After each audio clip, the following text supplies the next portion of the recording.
Hey everyone, welcome back to another season of the Wedding Film School Show. My name is Jared Haskell, again joined by my business partner, a long-term business partner, and friend Jason McCutcheon in the house. How's it going, man? I'm actually sick today, and hopefully I don't cough the whole time and make us have to spend tons of time in post fixing this episode. Well, I would say don't, because that's a lot of, will probably be a lot of time. So I hate that. don't deal with it. It's not fun. But yeah, I'm doing good. You know, like I'm glad that we're kind of getting started again, and I'm glad that we survived 2024, and I'm excited about 2025. No, I mean I'm excited about the year though. I'm excited about doing podcasting and just talking about wedding filmmaking. I am too, man. I was surprised as I pulled up Transistor to look at how many seasons we've done, because we've just kind of been doing it for a while at this point. And it seemed like we're on season 7 of podcasting, not necessarily doing the Wedding Film School Show. Iteration of podcasting. Yeah, if you don't know, if this is the very first time you've ever listened to the Wedding Film School Show, Jay and I actually did a separate podcast called Wedding Pros, really original name. Back in I think it was 2018, 2017-ish, somewhere around there. Yeah, great episodes, great guests, the whole thing. But yeah, we've been podcasting for 7 full seasons, not super consistently, maybe, as the wedding season goes on, but consistently inconsistent, I would say. And this time of the year, we can really do a lot of catch up and do a lot of podcasting and just, talk about some thoughts from the previous year. So 7 seasons of Bliss is what I named this episode, Jay. And as we go into our 7th season on this podcast, what we wanted to do is talk a little bit about last year, some things that were working, talk about just wedding film school in general, what worked, what didn't work, where the channel, where the brand, I guess, this whole thing is kind of going. But before we kind of dive into that, why don't you tell us who this episode is brought to you by today? Well, I'm glad you threw that my way, because I would love to tell you all about Second Society, which is a awesome service that we use with our own company. Second Society is an all-in-one platform connecting you with professional lead and second shooters for wedding gigs all around the globe. Whether you're looking for a photographer, a videographer, or an opportunity to expand your own portfolio, go to www.secondsociety.io to find the associate, team member, or dream job you're looking for. Use coupon code WFS3 for a free 3-month VIP membership, and that's totally worth it. So head over there, secondsociety.io, if you're looking for a second shooter. And I think one of the coolest things is if you would like more gigs shooting for other people. We talked about some people struggling a little bit this year. Maybe this was a great way to fill out your own portfolio, make a little bit of money. And I'm sure you're going to learn a lot, because a lot of these people that are hiring are really awesome. So head over secondsociety.io. Very cool, man. All right, so let's talk about 2024. Last year, right around, I think it was right around the turn of the year. It was like January 1st-ish. We did a podcast called End of the Wedding Film School Show. I think, or something along those lines. Yeah, clickbait. Was it clickbait? Are we liars? I don't think we're... I mean, I don't think we lied, because we did change how we did it, and that's really what we meant. But it is still clickbait. Well, I think... It's one of our highest viewed episodes. Yeah. So, Sure. It worked, obviously.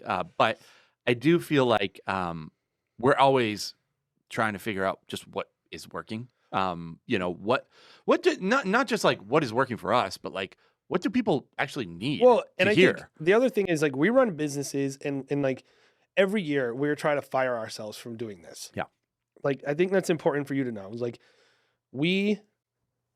if we didn't have to, or didn't feel like there was a reason to do podcasting and content in education, we would quit, And so every year I'm trying to justify, like, how do I get rid of this?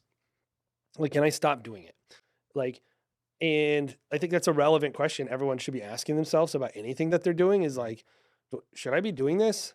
Is this a good use of my time? And I think that's really what we're really saying. And we kind of do it every year. It's like, should we keep doing this? Should we keep doing this? Because, quite frankly, we are pretty busy in a lot of areas. It's very hard for us to put the time in to actually monetize on this. So like the very straightforward motivations behind doing education are not really there for us. We have to have other reasons. Right. to want to do it. And I like when I look at like people like, Runaway Vows or Level Up Co. and like I sign up for their stuff just to see what they're doing, which I do. Sorry guys. And I'm like, I don't want to or could not send out 3 emails a week with all this PDFs and all this content and all this stuff.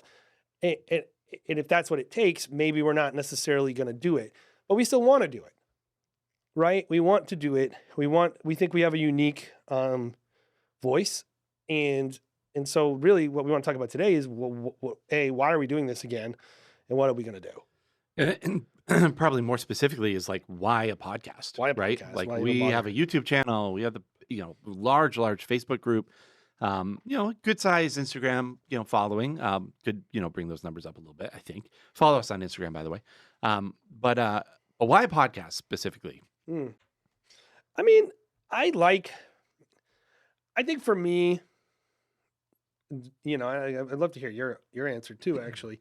But like for me, like short form communication is a curse on society. Like I don't think it's good that people need a soundbite for everything. I think thoughts and like wrestling with ideas and subjects and is best done in long form. One of the interesting things about the last election was the emergence of the podcast, and I remember I was hearing, I don't remember who it was. It literally could have been either the Caller Daddy Girl or Joe Rogan. I can't remember who said it. I think it was Joe Rogan. Maybe it was Lex Friedman. Who knows? But I think it's just an overall thing is like, well, if I'm going to talk to this person or talk about this subject, I need 3 hours, Mhm. To really X, Y, or Z. And I think like the amount of times I speak to people and I can tell that they just want to stop talking as quickly as possible. Mhm. Like, you ever get on a call that really should be an hour and the person's like trying to get you off in 30 minutes? Like literally all the phone calls I talked to with pride. So You're like, and then, not and- all of them, but it's a like lot a of them. popular idea to say you don't need to talk about things. Mhm. I think like that is a normal societal thing right now is to be like, we have to have another meeting. We have to know. It's like, of course you do. Mhm. Of course you need to talk through this thing because like it allows for more people to weigh in. There are people.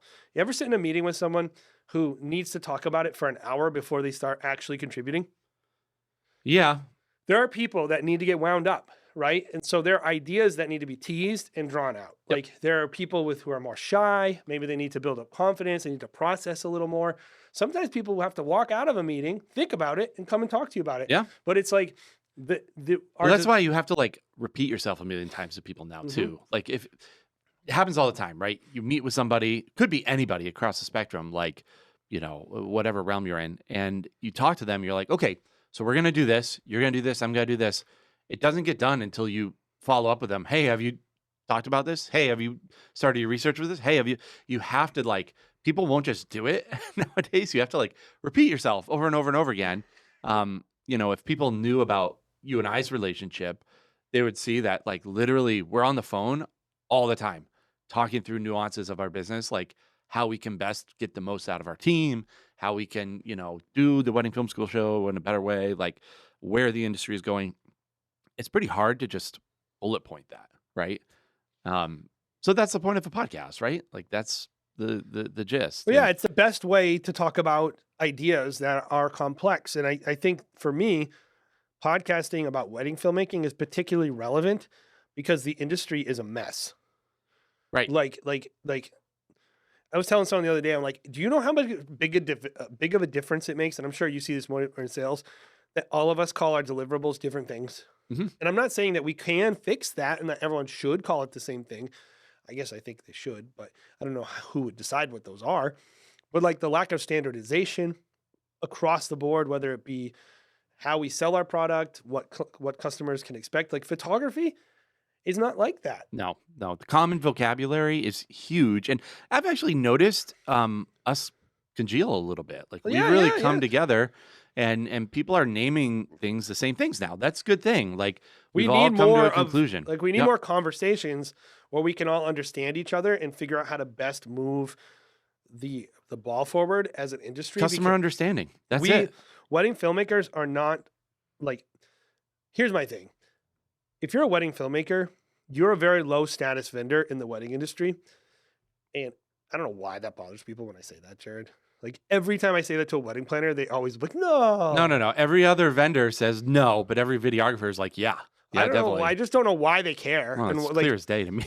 but also like, why are you just disagreeing with me? This is my experience. Yeah. Like I'm telling you how it is, and Right. you're saying no, you're wrong, and your experience and your perspective is wrong. You know, I asked ChatGPT what percentage of brides and grooms get a wedding filmmaker, and his number or her number, its number, was way lower than I think the numbers that you and I have always seen, which is like maybe like 60%. I've seen 55. I think it's like I think it's probably 45. I think it's like 40. Yeah. 40% of couples will get a videographer, maybe even lower.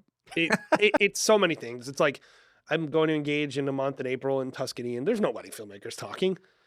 No family, no, ever. Jose Villa's Ever. talking, but they're Right. like, we don't think of it this way. Who is the wedding filmmaking Jose Villa? Who transcends weddings? Who transcends the industry? Nobody. Only wedding filmmakers know about them. Nobody. And so, and that's fine. But I just think like the reason why it's important that we have long form conversations as an industry Yep. is because we need to get on the same page. And like we have high levels of threat from content creators and part-time people who suck and part-time people who are great, who like we have so many challenges and unique things that we just need to have a podcast. And I think for me, I want to grow my business. I want to be a successful wedding filmmaker. And I don't think we've hit the ceiling of that. I think we're still pushing as wedding filmmakers and still trying to sell more weddings and tell better stories and connect with our couples better. But we also have we have a ton of data, and we've looked and said the actual problems that we're dealing with right now as an industry, we can do some things to solve them. I think me and you and any filmmaker who's listening to this. But in reality, a lot of things to maximize your value out of wedding filmmaking need to happen in mass. Like we need to make major changes as a market segment to try to figure out how do we get more couples to want to buy wedding films. Yep. Let's talk about Wedding Film School, specifically on YouTube. The OG YouTube. So if you're listening to this podcast, maybe you don't, I think everyone knows this, but maybe not. I don't want to make these assumptions. Wedding Film School is a brand that came from a YouTube channel started by Craig Adams. I would say probably like the first big wedding filmmaking YouTube channel. Yeah. Probably other people, but like exclusively, like obviously. A lot of people got their start specifically because of Craig. Yeah, I would and say what like he brought to the industry. Full-time filmmaker kind of probably were the first people to like monetize on it properly. Yep. Like with their classes. But like Craig was like, a lot of people got their start with Craig. And, for whatever reason, Craig didn't want to do it. His life changed. He wanted to move on. And, the channel kind of went into disrepair.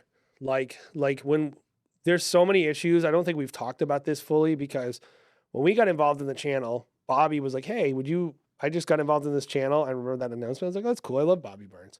He had his own channel that was doing pretty well. And Jason Bautista brought him on. And Before that, it was Scott McKenna. And there's a bunch of, what's funny is you go back and look at all all the BTSs and like all kinds of random people. Yeah. There's stuff shot by Matt Johnson in there. Yeah. Yeah. Like it was like, it's like a brand that has a mind of its own. But at the end of the day, like the channel's pretty much dead. And it's not because of the content, it's because of the way YouTube ranks the algorithm. Yeah.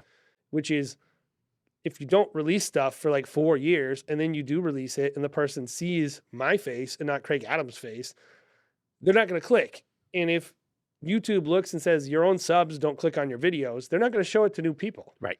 And I think in hindsight, we should have just nuked the channel. Yeah.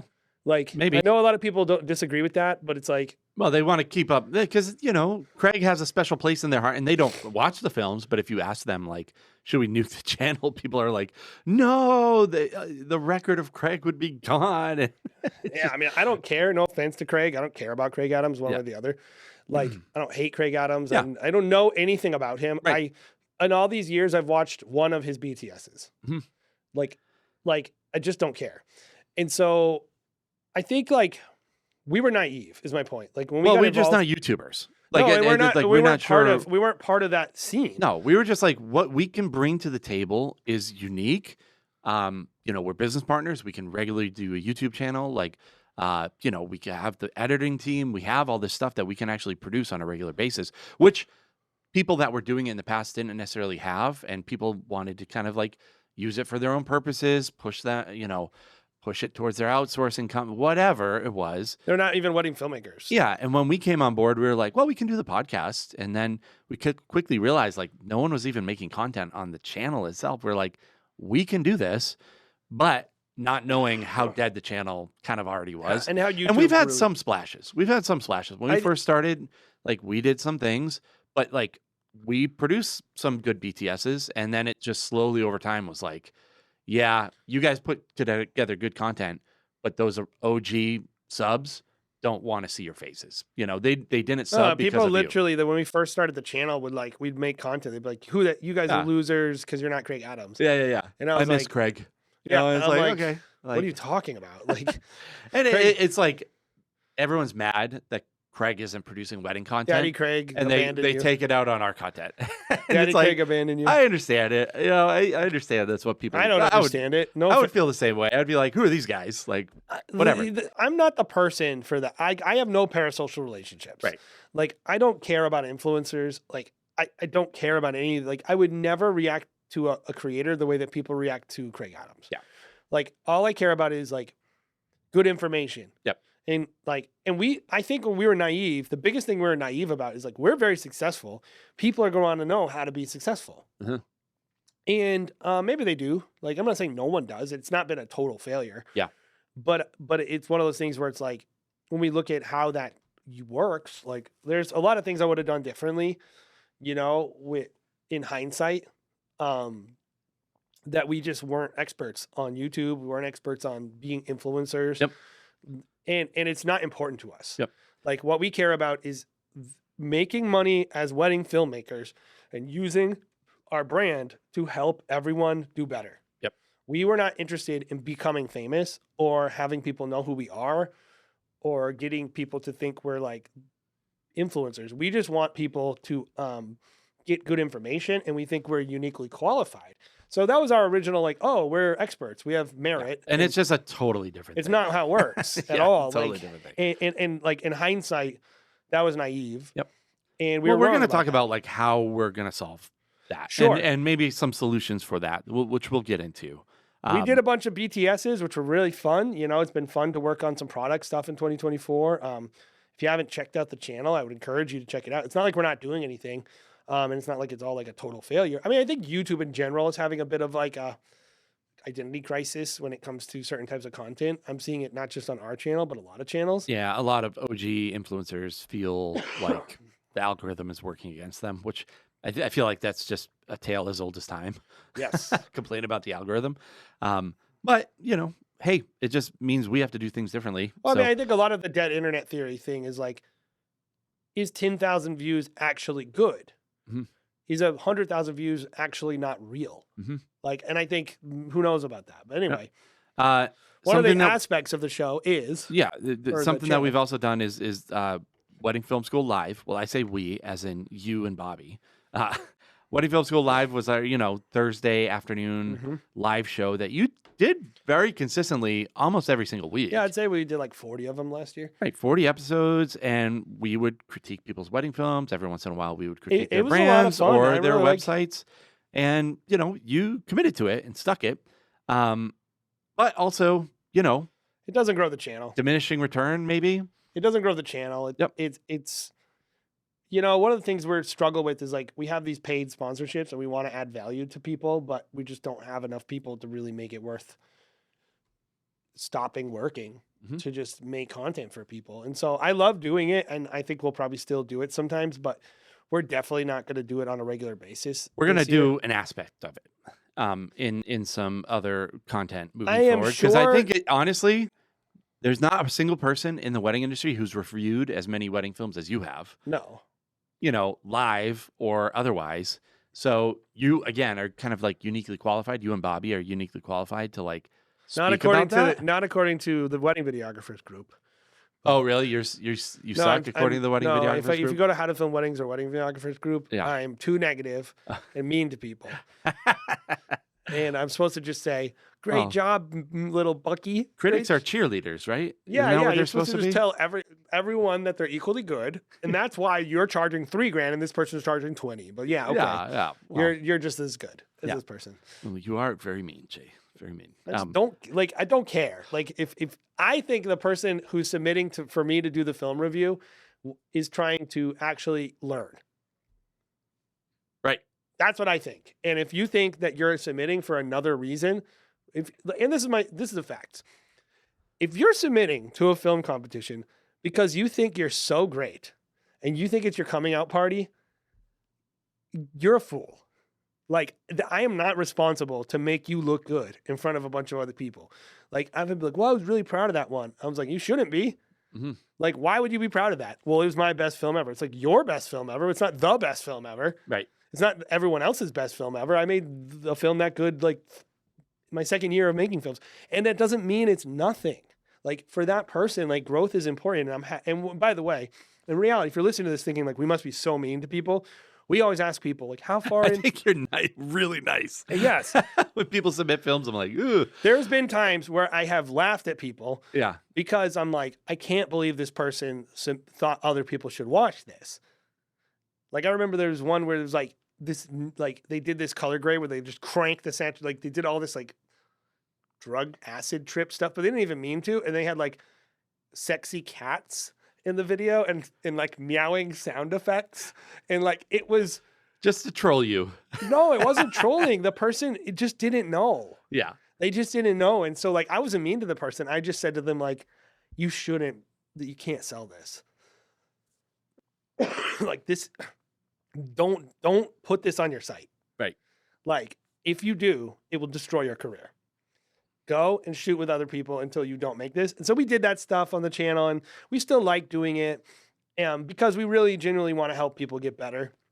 So who knows, like maybe we'll do a couple of those like live film critiques, but I sincerely doubt we will continue doing it every week. It just doesn't have a return. Yep. So podcast, yes. YouTube, probably no. Yeah, Traditional YouTube, at least. Yeah, we're definitely going to do a BTSs on YouTube. And no with an asterisk, would you say? I would say yes with 100%, but just not 4 releases a month. Yeah. And then WFS Live with an asterisk too.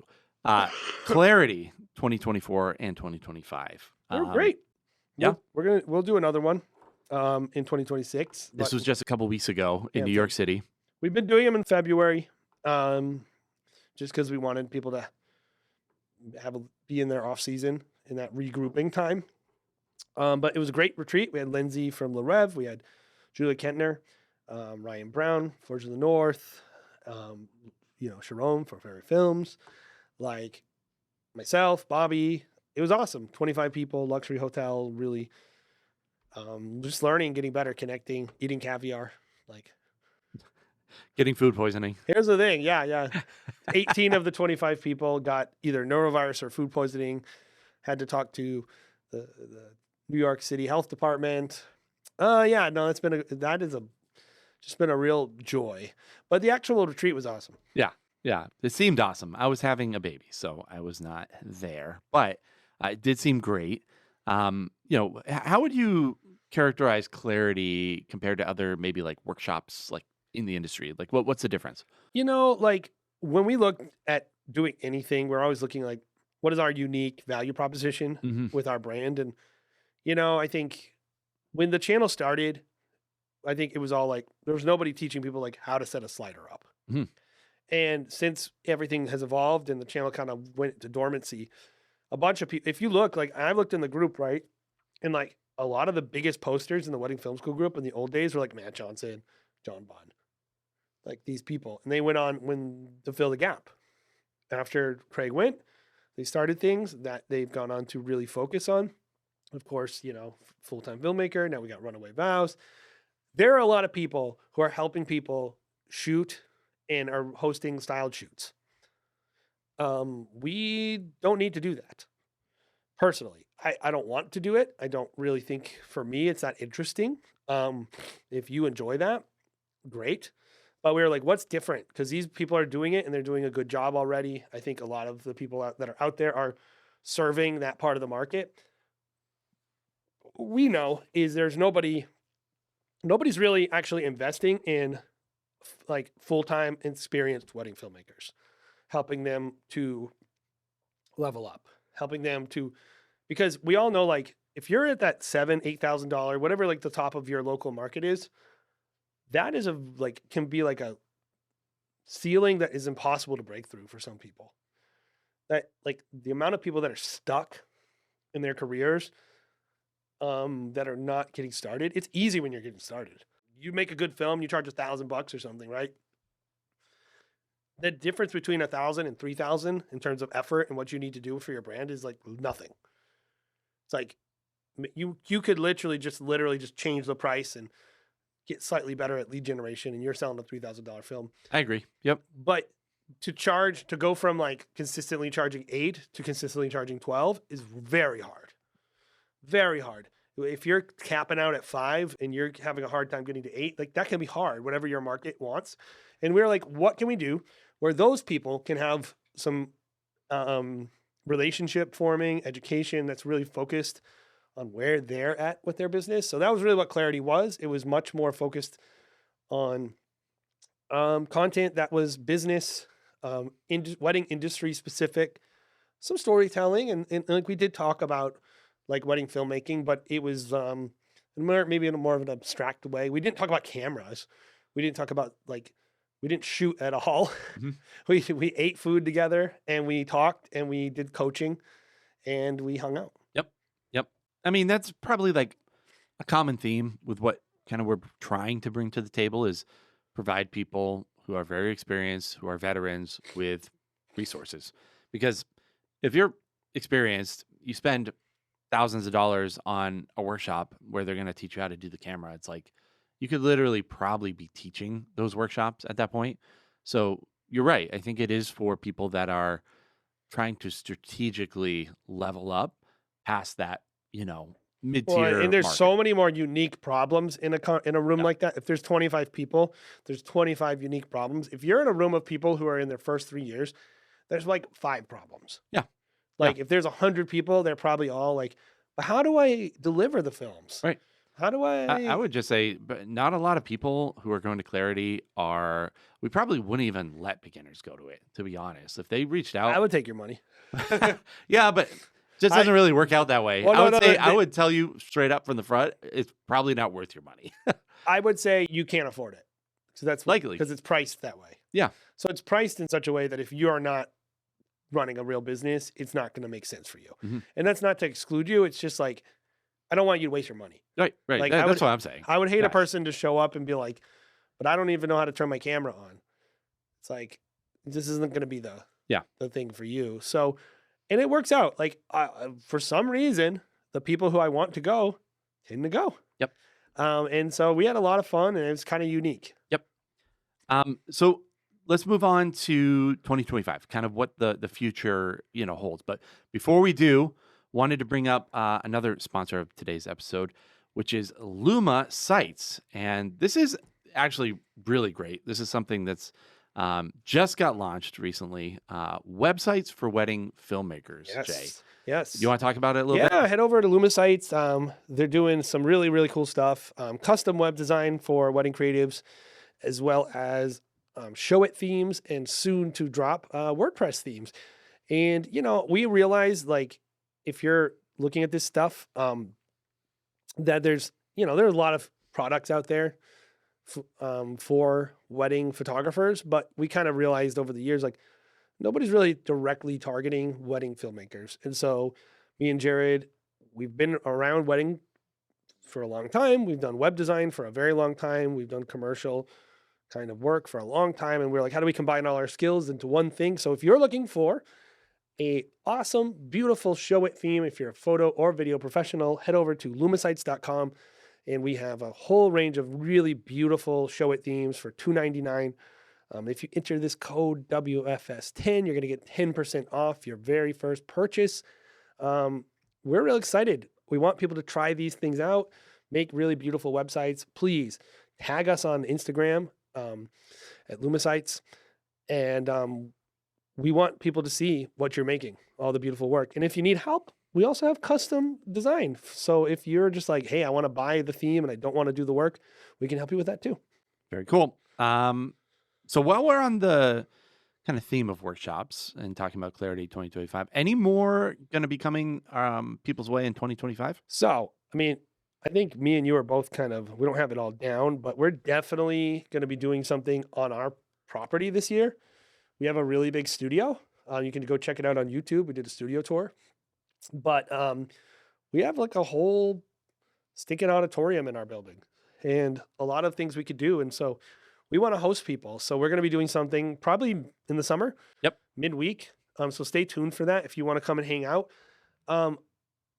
You know, I'm interested. Hey, we're open to feedback. So if you're like hearing this and you're like, oh, I would love to go to something, where if you have something you really want to do and a topic you want to learn about, but I think our initial instinct is we really want to help people who are looking to work with more associates, build a studio, and kind of show people, hey, this is how we do things. They give them a peek behind the curtain and let them kind of see how we're doing 230 weddings a year at the high level that we are, and also offer any, advice we can. And of course, it's whenever you do any kind of get together, it's supposed to be fun. Yep.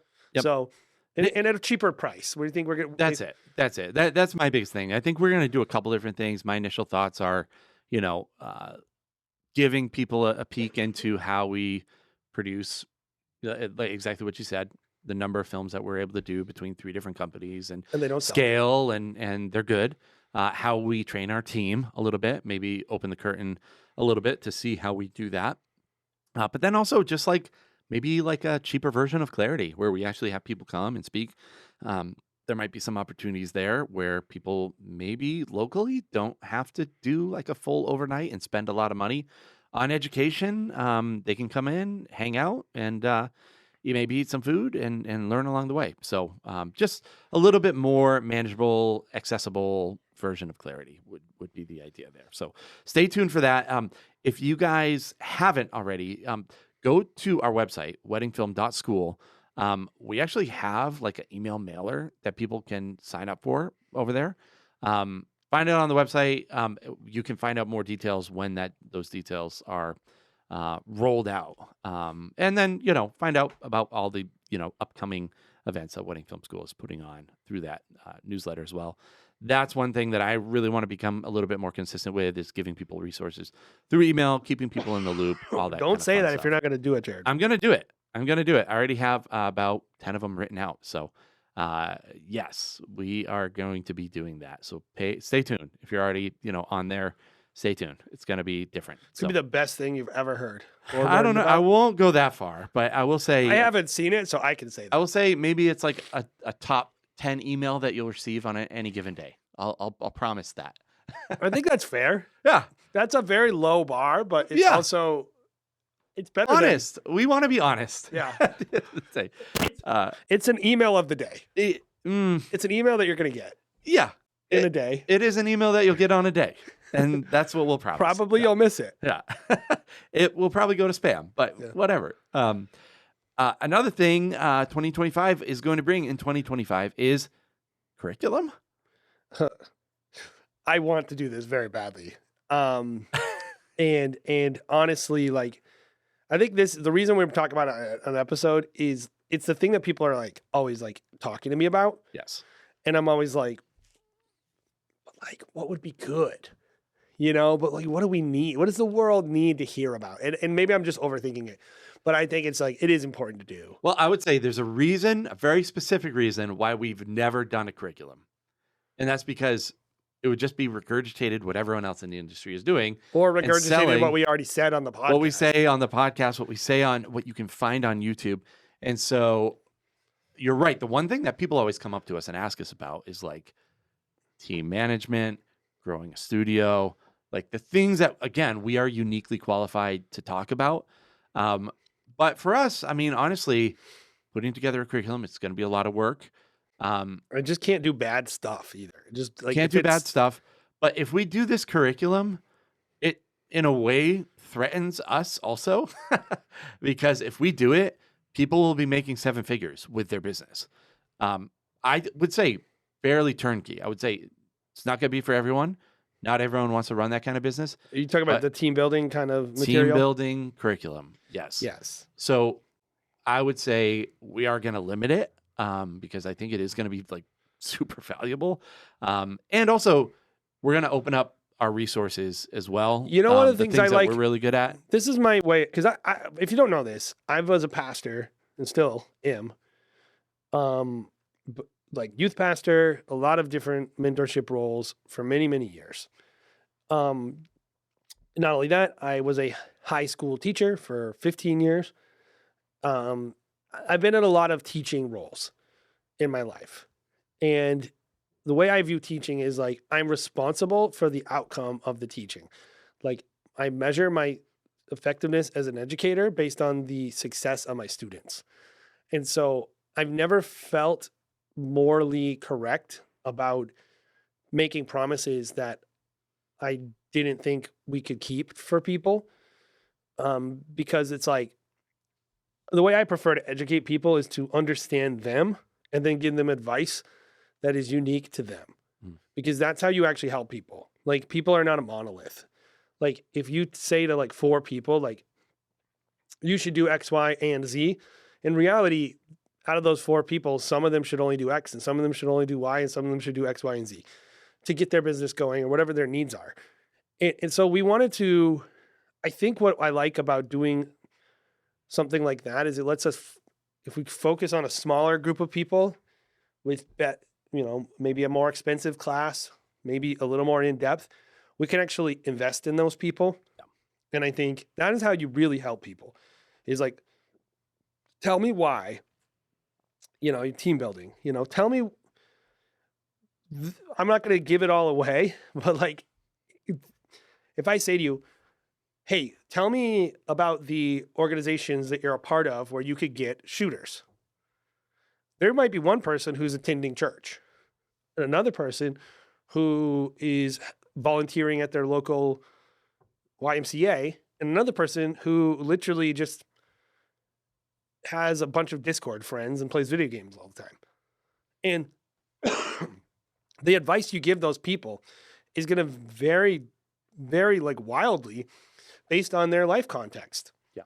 And what they do. And it's like, we wanted to do something where we're able to get a little more in depth with people and answer really well. And also I can foresee with any curriculum that we do, there's an application process of like, are you actually ready for this? Yes. And will you be good to the industry? Yes. Are you a sellout hack? Or are you a person that's actually going to do things the right way? Yeah, I'm not interested in like teaching some like... It's going to be pretty exclusive, I think. It has to be in order, it's how responsible are you going to be with, the way you're doing Okay, let's things? say, if you did a team building course, who's your dream customer? Like specifically, who's a person? No, like demographically. Somebody who is bursting at the seams, charging $10,000 per wedding film, doing 30 a year, and has been doing it for over 5 years. Yeah, I would say high demand, top of the price range in their own local market, decent at organizing people, willing to delay gratification would be the thing I would say. Actually doing the work. Well, also not cannibalizing your own business growth by taking all the money. If you're a recent graduate from Rutgers Business School and you want to start this course so you can outsource editing, shooting, and admin, you will not get into this course. You will have to have a track record of showing it in the past that you've done it. And, we're going to open resources to those people. Yes, wedding filmmakers who wedding filmmakers who want to scale their business. Because frankly, the bigger people that are just like outsourcing everything and ruining our industry in a certain way, I want to destroy them. Yeah, we don't need more people who know nothing about couples or storytelling or cinematography. Yeah, they're just in it for a quick buck, and they're going to screw people. Mm-hmm. They do screw people. Yes, I want those people to go out of business. We need the might to be able to fight those people and beat them back with good production and actually elevate the industry. I think if there's one thing that I would say to people, apart from a course, just in general knowledge, This will be like, I think, the best thing that you'll hear on this episode, which is the number one way for our industry to become more successful is if better people did more volume. Yep. And it's because that hole will be filled by bad people if it's not filled by good people. Right. And it doesn't mean that you shoot it or whatever, but at least you're like telling your team or whoever the associate you hire, however you end up modeling your business. Yeah. This is not substandard. I know so many people who would do ridiculously well with this course. And that's why we're doing it. Because I do, as we've gone to engage, RSV, all these other, huge things. I'm talking to filmmakers. There's a lot of filmmakers that go to these things. It's the number one thing I'm like, and I've been asked about it. Like, why don't you guys do that? And I'm like, I know it's just a lot of work and would cost a lot of money. And who knows if people would even want it. But I really do feel like there's a demand and there's a maturity in the wedding film world that's ready for this course. And there's nothing like it out there. There's a lot of tired wedding filmmakers who need to retire. So. Yep. And yeah, this is the retirement plan. Yeah. So yeah, that's exciting. Let's talk about the podcast this next year. Yes, we're going to be doing podcasting and hopefully similar, but also maybe a few new things. Yep.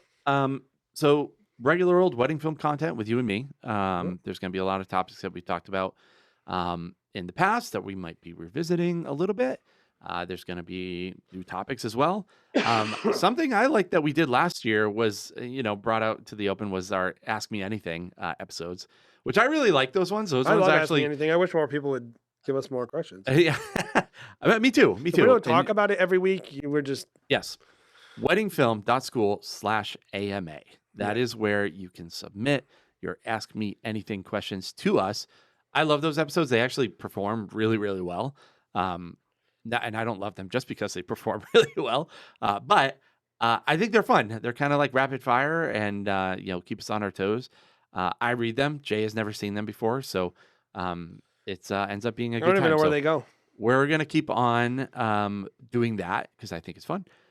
We're going to be doing more shows on both Facebook and Instagram as well. Not necessarily, I wouldn't call it shows.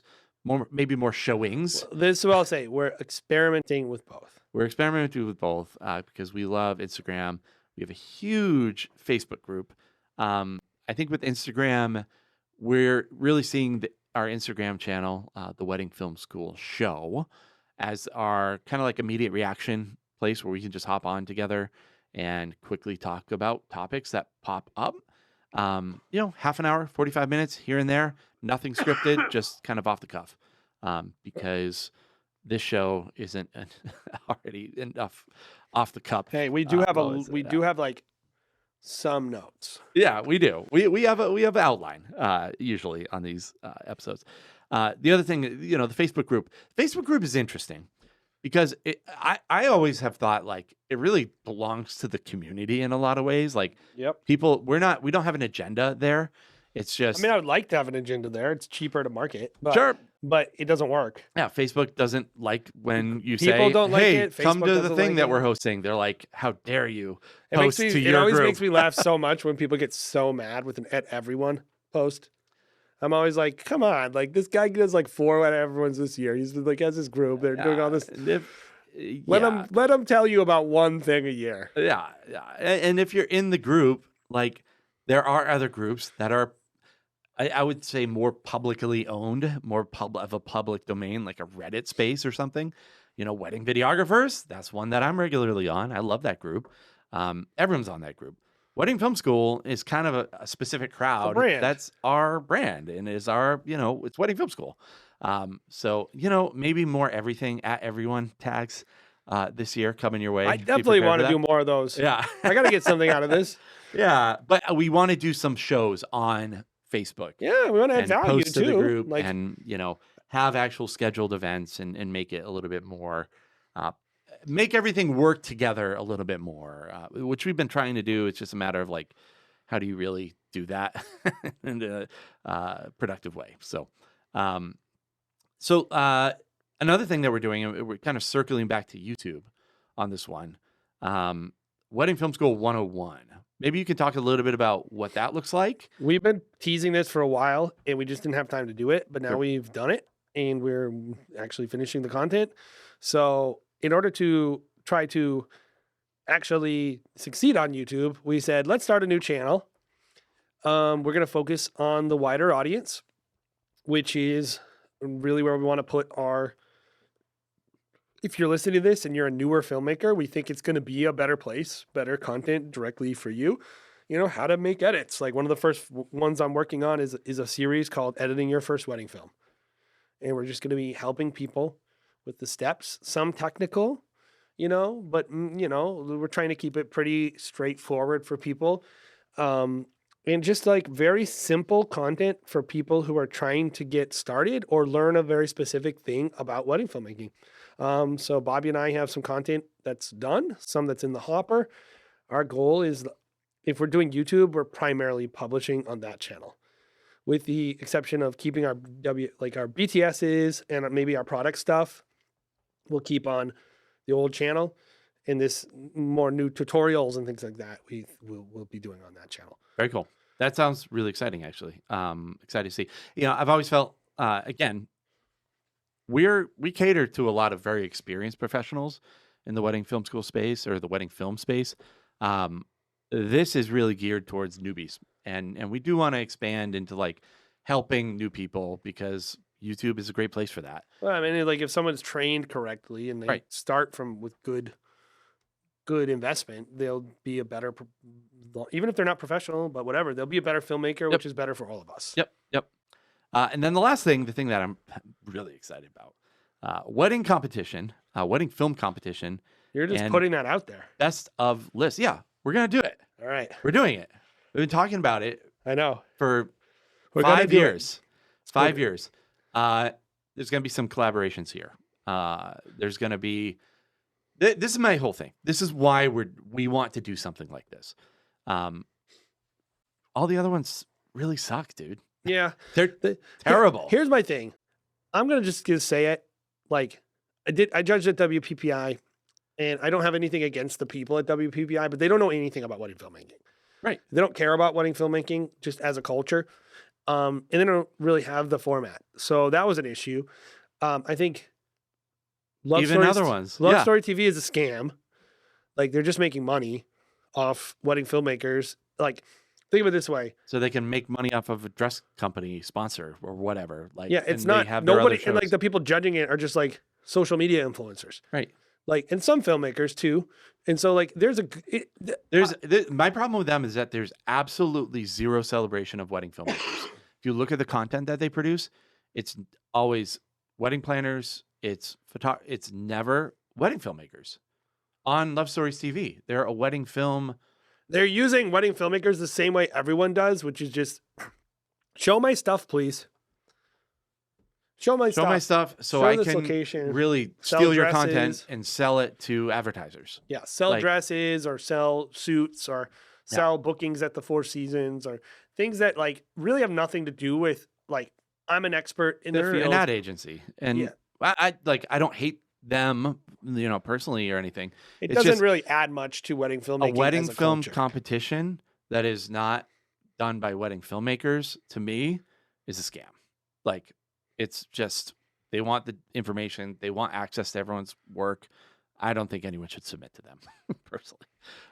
Yeah, and then there are a couple other people that are like, there's some European, awards. I and think there's stuff been like, better ones in the years past, by the way. yeah, And like, it's really not, to be fair to everyone involved, this is hard. it is hard. So like we're trying to come up with something that is actually doable, and maybe we just pay the price, we make the sacrifice, and it might be terrible, it might not work, but It might not be right away. So on my timeline, I don't really see it happening this year. no, it's I more see it getting in the works and really getting steam, so we can have a great launch probably next year. A big launch with partners, sponsors, actually have real part of Clarity filmmakers 2026. submit. Yeah, maybe, and work it all together. But with the intention of celebrating wedding filmmakers and allowing them assets that they can actually use as a marketing tool to throw in the faces of wedding planners, couples. Like, if you win Best Filmmaker 2026 By your peers.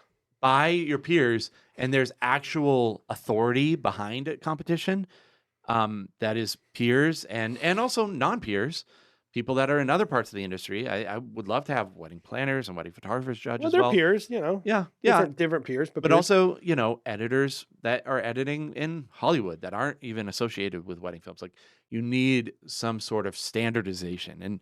And so that will be kind of the goal. It's daunting. It's a lot.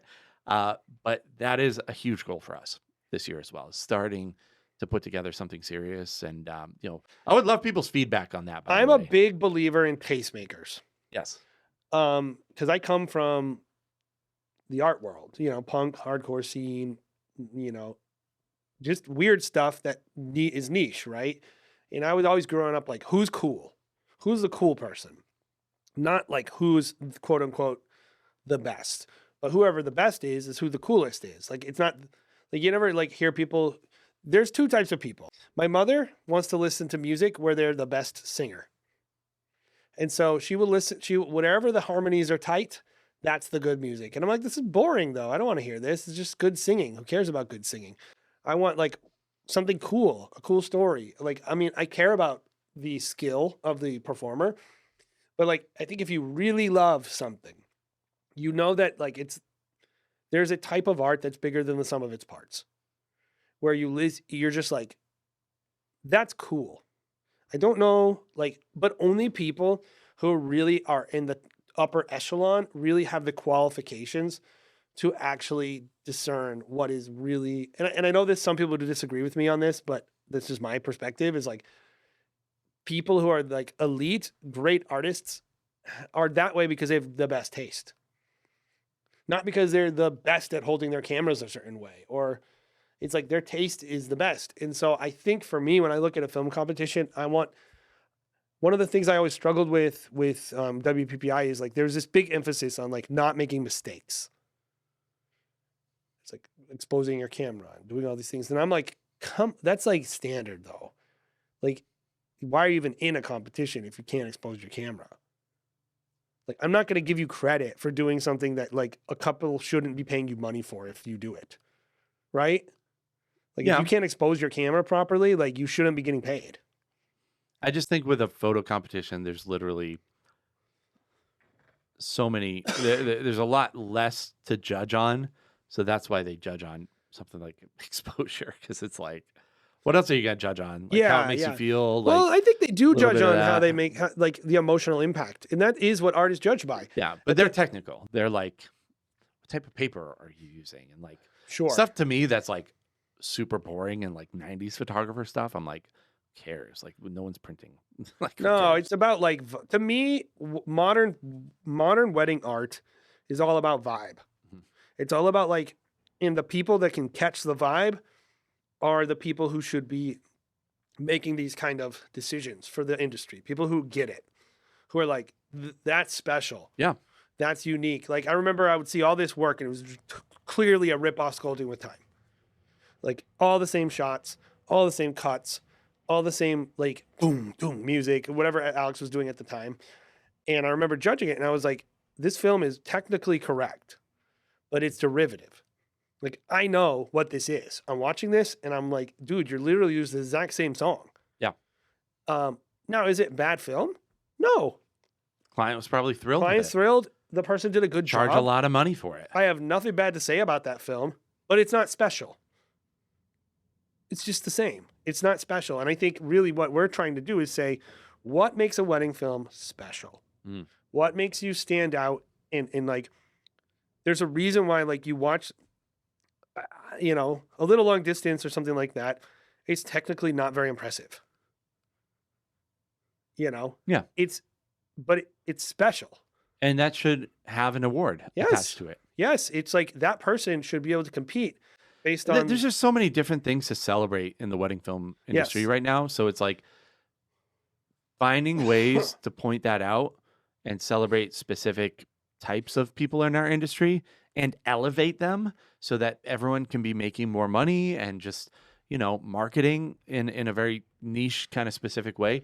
We're mature enough as an industry to do that at this point. That maybe even like 5 5 years ago, Mm-hmm. we weren't mature enough to do. So that's kind of the hope. Yeah, I mean, with all of this stuff, competition, all of Yeah. it is like, I started Clarity just with a spiel, which is like, if you're doing this job, you're doing an important job.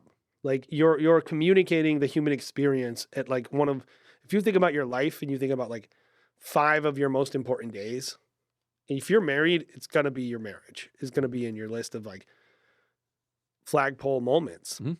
And you look at that and you think about that and you're like, that's my job, is to take like the most universal human experience, which is love and marriage, and communicate that in a beautiful, artful way. That is our job. And at the end of the day, like that's where we're going to all receive growth, is the better we get at doing that, the better we get at taking people's stories and helping them connect better. And that doesn't mean like hang out with our couples or like all these are just like sales tactics, in my opinion. This is like being emotionally more present when you're shooting, listening better, like slowing down in the edit. Like these are you okay? I'm sick, dude. But all of this stuff that we're talking about is all about making our industry produce more beauty, Mhm. more value for the customer, and more fulfilling work for the artist. And of course, we believe that's where the money is going to come from. It's like when we are more impressive to the world, when like people see a wedding filmmaker's work and they're like, whoa. Yeah. Like they have to have that wow moment. Yep. And we're going to talk a little bit about this in the next episode that we're recording. Yes. But, you know, too many people just don't know about us. They know that wedding films exist, right? They know that it's out there, but it's never anything that someone has thought enough about to be like, what an interesting thing, wedding films. The only context they think about it is in terms of like when I'm getting married, it's something I'll have to think about down the line. Yes. My sister got married. Maybe I use the same person or whatever. It's never considered like art. No, and they're not even And hiring. I wouldn't even say maybe photography, wedding photography is seen that way, but I would say it's seen more that way than wedding films. Well, because they can print right? it and put it in their wall. Print it, put it on the wall, and all the magazine publications. Yeah, there's glorify a million things that and go into that. And wedding video, by its very nature, They're in magazines, which is glamorous. Elle magazine, whatever. Like you don't have as many opportunities to become part of someone's wedding dreams. So I think a film competition does kind of give our industry a level of just clout and establishment and authority on what is beautiful in the world and what is beautiful in life, and great unique celebrations caught on film. Like, I think it is the thing that we have to be thinking about as an industry as a whole, is just like a common vocabulary. It's kind of the basics, but then this is a higher level of artistic, Yeah, like prowess. I think we sound like we're mocking storytelling a lot, because we'll be like, just because you have a bunch of talking in your film doesn't mean it's good storytelling. I think it's way harder than a lot of commercial work I see out there. But it ultimately is all about storytelling. Sure. It ultimately is like, who can communicate a 3-dimensional perspective of this important moment in life. It's not That just they have zero day. control over. You have zero control over it. And so it's like there's so much going into it that is all, and there's a reason why like people who are very good consistently do a good job. Yep. Because they have unique skill and whatever. And so that's what we're all about. We want to Yep. show you more of those people. And of course, we want you to take part in it. Yep. Let's wrap this thing up, man. I think this is a good one. I think it was helpful for me to kind of wrap my head around what we're trying to do this year. We went on our own little vision quest. in this episode. Yeah, it's really good. Anything else you'd like to add before we wrap this one up? No, I just wanted to say, go submit questions, and this community is only as good as what you put into it. So what you want us to do ultimately is probably what we're going to do. Yep. So let us know. Let us know what we're saying that's dumb or good. Like the more feedback we get, the more, like, if I get feedback, I'm so motivated by that. Yep. If I don't get feedback, I'm like this is what always happens. I'm like, I'm going to stop doing this. And then people are like, no, don't stop. And I'm like, you haven't said anything for like, Well, here's the deal, guys. If you want us to continue certain things, show it some love. Like, go on to YouTube, hit the bell notification. I know that's like an annoying thing, but it actually does help us out a lot. Go on to Instagram and make us a favorite so you always see the content that we're putting out. Sign up for the newsletter. Go on the Facebook group and contribute and do all these things. That's the number one thing. That's the number one thing. The only reason that it's important that you do that is so it continues to exist. So we know what is worth our time. Yep. And what people are getting value out of it. Yes. So thank you, guys. I hope you've enjoyed this episode of the Wedding Film School Show, and we'll see you again next time here on the Wedding Film School Show.